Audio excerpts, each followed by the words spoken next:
radio at saka sa internet, mapapanood itong nagaganap na debate. Pupunta na tayo ngayon sa ikalawang bahagi. 2 katanungan ang pasasagutan natin sa bawat kandidato. Isang tanong mula sa social media followers ng Rappler, sa Facebook at Twitter.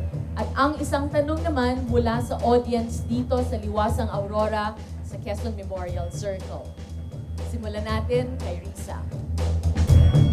Ang katanungang ito, okay, ready na? Ready nang makinig? Ang katanungang ito ay mula kay Emmy Albano Valdueza ng YPeer Pilipinas na nagpadala ng video question. Panoorin natin ang video question. Bilang isang senador o magiging senador, paano ka makakatulong sa pagpapababa ng incidence ng teen pregnancy sa Pilipinas? Okay, 2 minutes to answer. Emmy,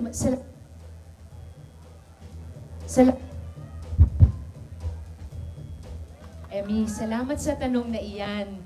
Kaya nga't puspusan ang paghahanda ngayon para sa oral arguments sa harap ng ating kagalang-galang na Korte Suprema pagdating ng buwan ng Hunyo tungkol sa constitutionality at kabutihan, hindi pinsala na idudulot ng implementasyon ng reproductive health law. Alam nyo siguro, Emmy, na yung isang aspeto ng reproductive health law ay yung age-appropriate na RH and sexuality education para sa ating mga kabataan. Importante pong maipatupad ang buong batas na ito kasama yung bahaging iyan dahil alam niyo po ba na tayo na lang sa Pilipinas, sa orihinal na mga member nations ng ASEAN ay may mataas pa na antas ng teenage pregnancy. Di tulad po sa ibang mga bansang iyon na nagplato na o bumababa. Kapag po mataas pa rin ang incidence natin ng teenage pregnancy, may mga kaakibat pa ito na teenage abortion at saka teenage STDs kasama na ang HIV and AIDS. At pati po sa HIV and AIDS na kababahala ang kawalan ng implementasyon nitong RH and sexuality education dahil dito lamang po sa kung ilang bansa sa daigdig na hindi pa nagplato o bumaba ang incidence ng HIV and AIDS bagkus ay tumataas pa. Kaya't inaasahan ko sana ang patuloy na partisipasyon, pagsubaybay at partisipasyon ng ating mga kabataang Filipino sa pagsulong ng tagumpay ng ating RH law. Huling laban na siguro sana sa Korte Suprema nang ito'y maipatupad na. At para sa mga kabaro ko naman, dinilang tao natin ito halos higit 1.5 dekada pinanganak na batas. Poprotektahan natin ang RH law tulad ng pagprotekta sa ating mga anak. Thank you, Risa. Next question is from our audience.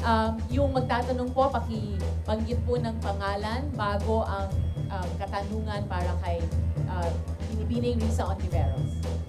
Magandang gabi po. Ako po si Lourdes Palangit, lupon tagapamayapa ng barangay Nagkaisang Nayon, Novaliches, Quezon City.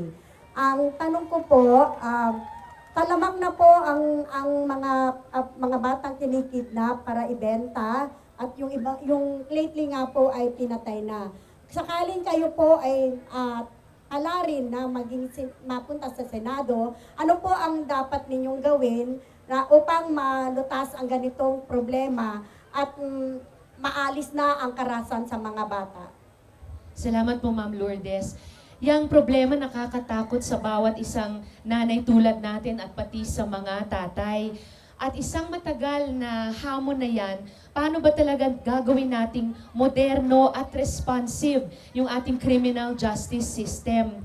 Isang bahagi lang po dyan yung ating kapulisan.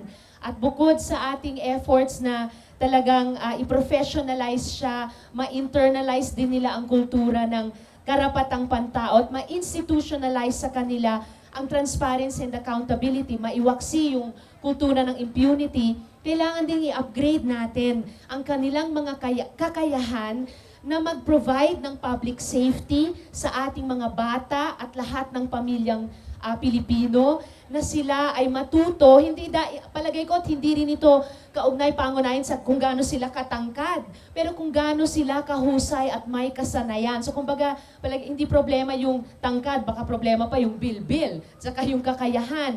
So yung pag-aasa sa ayos ng kapulisan natin at yung kakayahan nila sa law enforcement, napakahalaga. Isa pang bahagi po ng criminal justice system, yung investigative and of course yung judicial branches. Pero first line of defense dapat katkambal ng ating mga pamilya at yung mga magulang na pangunahin tayong nagsisiguro sa kaligtasan ng ating mga anak sa loob ng mga tahanan natin at sa labas sa mga komunidad.